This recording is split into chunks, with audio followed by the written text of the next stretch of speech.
Darlings, Dr. Lucy here from Real Life Medicine with day 4 of the top 5 mistakes that people make on a low carb or ketogenic diet. Do you ever have those days where you just have an awesome day? Like I had one of those yesterday. I couldn't believe it. The weather was beautiful.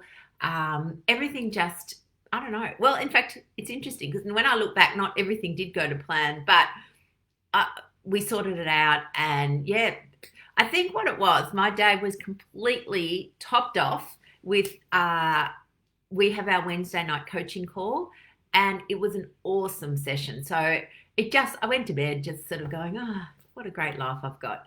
But anyway, I'm just babbling on again now. So we're up to day 4 of the top 5 mistakes that people make on a low carb or ketogenic diet.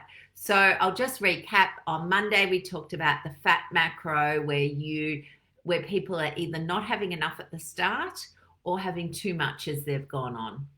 Then we talked about day 2, the issue is processed ketogenic foods that then can disrupt your gut in particular and really not help heal you on your path to recovering your metabolic health.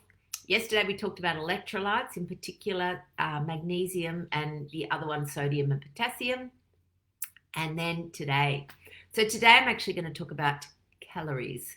And what, it is really hard. We are ingrained in diet culture and in many, many circles, people will tell you need to be in a calorie deficit to lose weight. And I'm here to tell you that's not true. Well, what I'm going to tell you is it is sort of true, but you don't have to make the calorie deficit. Your body will do it for you. When you reduce your input, our bodies are very clever and they will reduce their output in order to basically like rationing, if you like. So the way I like to talk about eating on a low carb or ketogenic diet, good morning, darlings. Hi, Fee. Hi, Kat. How are you? The way I like to talk about it is high eating days and low eating days. That's how humans are designed to eat. You think about it, okay? Back to our ancestors, and honestly, it's not that long ago when you think about the, hundreds and hundreds of thousands of years that, the earth has been here. Even 50,000 years, right? We're hunter-gatherers. We hunt and we gather. We're not grazers. We don't sit at a bush all day eating the berries. If we did that, we'd get eaten. Okay, so we are not grazers. We don't have enough defense to be grazing. You think about it, we're not fast. We can't run. We can't outrun beasts. And our metabolic processes are not designed for grazing. So unfortunately, when we were given that advice of 6 small meals a day or 3 meals and 3 snacks, honestly, look where it's got us in the last 30 years. So I want you to have a think about that concept. Humans, we know we've been around for, let's say, and again, I'm not a paleontologist. I don't know a lot of that really deep history, but, let's say we've been around, well, at least 50,000 years, right? Even 2,000 years, let's say, we know. Well, in fact, 2020, and we know there was a bit of AD. Let's go 5,000 years. Obesity's been with us 30 years. Okay, so we've been here, in modern, what we call modern man, if you like, and the obesity epidemic is 30 years old. So you got to think about it. What are we doing? Well, we're eating 6 small meals a day and we're eating processed carbs. That's what we're doing. So I know when people use apps and calculators, they will always talk about a calorie deficit. And the way I use an app is not to dictate or determine what I'm eating.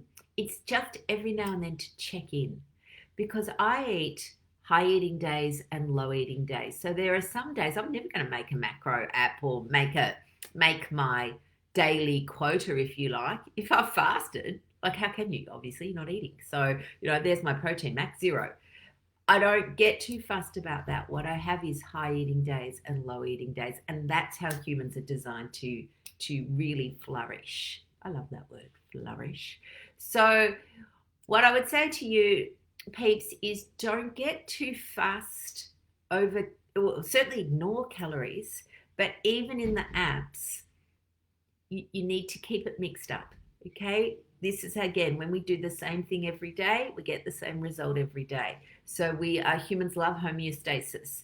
They like to keep everything the same. So if you eat the same food every day, your weight will stay the same. Makes sense? And honestly, we're designed to have high eating days and low eating days.